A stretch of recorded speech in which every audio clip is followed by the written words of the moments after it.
हाथरस कांड में जबलपुर का भी कनेक्शन सामने आया है। आरोप है कि जबलपुर मेडिकल कॉलेज के सहायक प्रोफेसर के तौर पर काम करने वाली डॉक्टर राजकुमारी बंसल इस कांड के बाद न केवल हाथरस पहुंची, बल्कि उन्होंने पीड़िता की भाभी बनकर मीडिया में बढ़ चढ़कर बयान भी दिए थे। जबलपुर की महिला डॉक्टर के हाथरस पहुंचने और वहां उनके द्वारा गांव वालों को भड़काने का खुलासा उत्तर प्रदेश की एसआईटी ने किया है।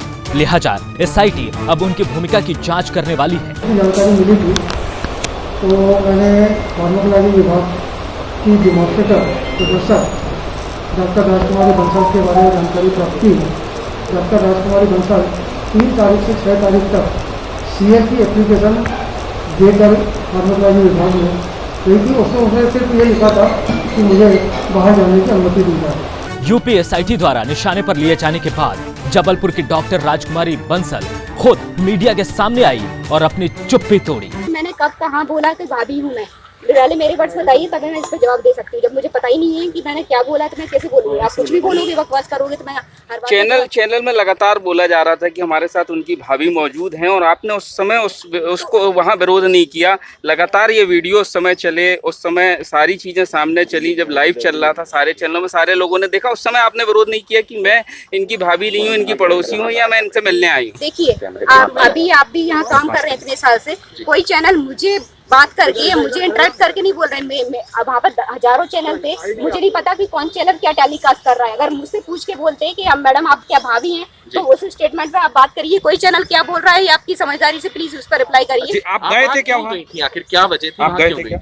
मैं वहाँ गई थी केवल इंसानियत के तौर पर, क्योंकि मेरे लिए ये बहुत ही ज्यादा दुखद घटना थी कि इस तरह से सिस्टम को इतना पावर किसने दे दिया, कैसे मिल गया कि आप रात के 2:30 बजे बिना परिजनों की अनुमति के डीएम साहब इस तरह से करवा सकते हैं। पूरा सिस्टम इन्वॉल्व हो गया है एक परिवार को पीड़ित करने के लिए। आज हम आजाद देश में तो अब आवाज तो रखेंगे और मेरा मकसद था कि कूड़ा कचरा ना समझे। अगर जाति के दौर पे भी देख रहे हैं तो हर जाति समान होनी चाहिए। कूड़ा कचरा नहीं है कि आप कभी भी जो मन करेगा आप कैसे भी चला दोगे। आज भी हम लोगों ने आवाज नहीं उठाई। मैं अपनी जमीर से बहुत व्यतीत थी पिछले 5 दिन से। मैं बहुत 29 तारीख से लेकर 3 तारीख तक मैं जबलपुर में थी। 5 दिन से मैं सोई नहीं थी। मैं बिल्कुल भी रात भर यही चलता रहता था कि क्या करें, किस तरह से सिस्टम के खिलाफ आवाज उठाए।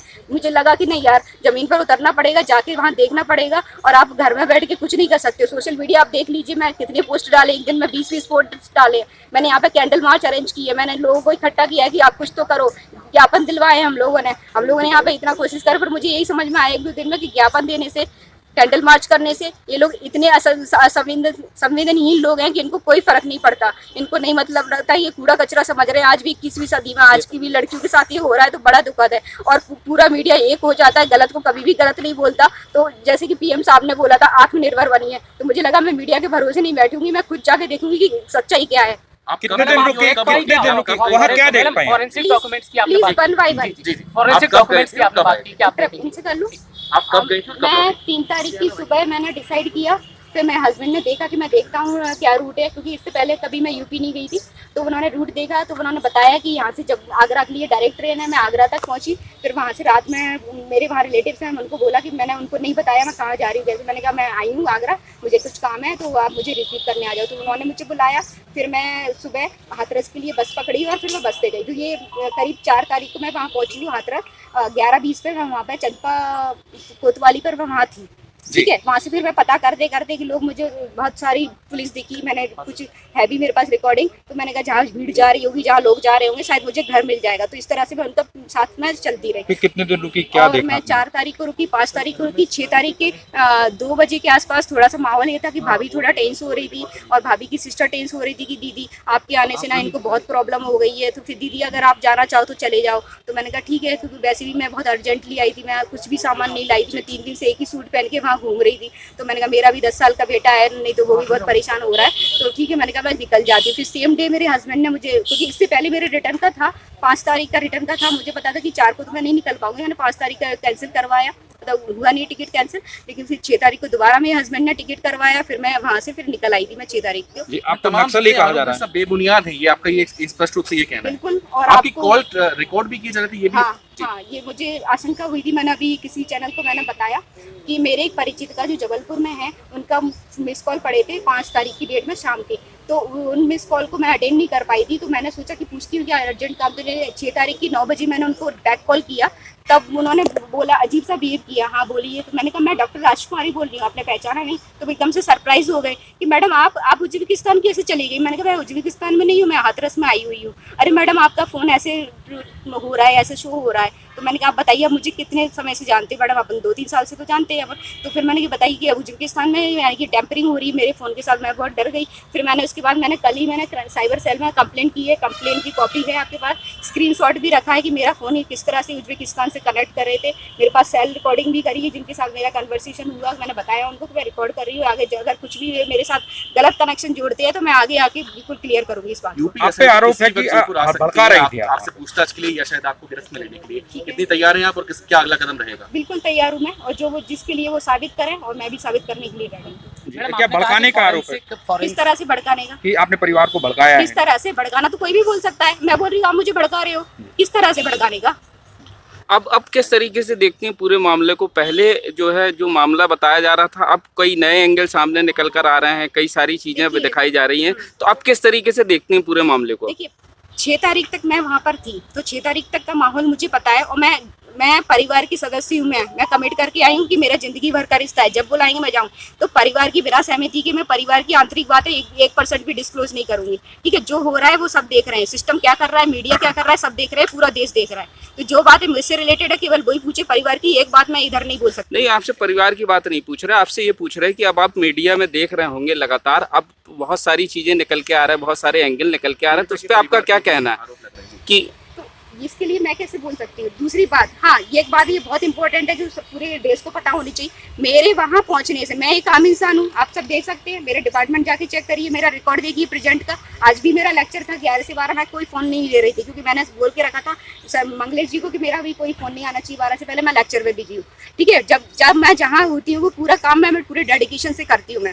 ठीक है, तो मैं ये बता रही हूँ कि मेरे वहाँ पहुँचने से सिस्टम में इतनी खलबली मच गई, पूरे IPS, पूरे बड़े बड़े अधिकारी 10 बार मेरा आधार कार्ड की फोटो खींच रहे हैं, 10 बार मेरा ID मांग रहे हैं, 10 बार मेरे से वो नंबर मांग रहे हैं, 10 बार आप पूछ रहे हैं आप कहाँ रहती हैं, आप कब से कहाँ पर है, पूरी 1000 इंक्वायरी हो चुकी।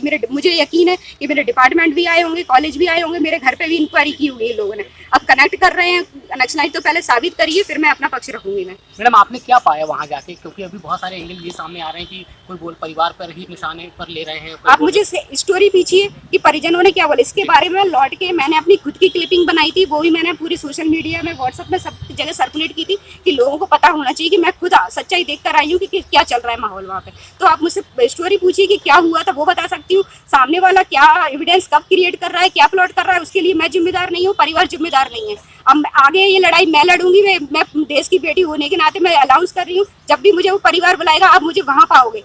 ठीक है, आरोप ये लग रहे हैं कि भाभी बन के आपने बयान दिए हैं। तो मैंने वही बात फिर से रिपीट कर रही हूँ, उनको बोला जो आरोप लगा रहा है वो बताइए कि मेरे वर्ड कब थे, मैंने कब बोला कि मैं भाभी हूँ, मेरे वर्ड बताइए। लगाने को तो कोई भी कुछ भी आरोप लगा सकता है, अगर मैं भी कुछ भी आरोप लगाऊं सिस्टम पर, सरकार पर, तो क्या करोगे फिर आप?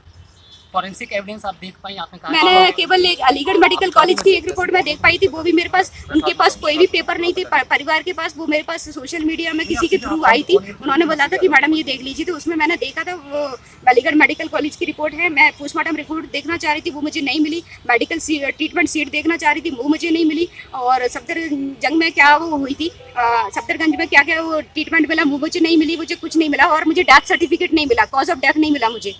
मैनिपुलेशन लगता है आपको? आप बताइए, मैं इसमें कुछ कमेंट नहीं करूंगी, क्योंकि लड़ाई तो हम लड़ेंगे। ये मत सोचिए कि परिवार इतना सीधा है, अनपढ़ है, ना समझ है, और या इनके समाज में कोई नहीं आएगा इनके सपोर्ट में, तो गलत फहमी में रह रहे हैं। सिस्टम को माफ़ी मांगनी चाहिए, और उनको पूरे देश की बेटियों से माफ़ी मांगनी चाहिए कि आप इस तरह से क्यों कर रहे हो। आप कम से कम आरोपियों के समर्थन में तो मत रहिए। SIT आपको ढूंढ रही है, इसके पीछे क्या मंशा लगती है? मुझे क्या बताइए, SIT से पूछिए किस मंशा से ढूंढ रहे हैं वो। डॉक्टर राजकुमारी बंसल पर नक्सलियों से संबंध होने और हाथरस कांड के बाद पीड़िता के घर पहुंचकर गांव वालों को भड़काने और झूठी बयानबाजी का आरोप लग रहा है। इन तमाम आरोपों पर सफाई देते हुए डॉक्टर राजकुमारी बंसल ने कहा कि वे इंसानियत के नाते हाथरस पहुंची थी और पीड़िता के परिवार की मदद करना ही उनका मकसद था।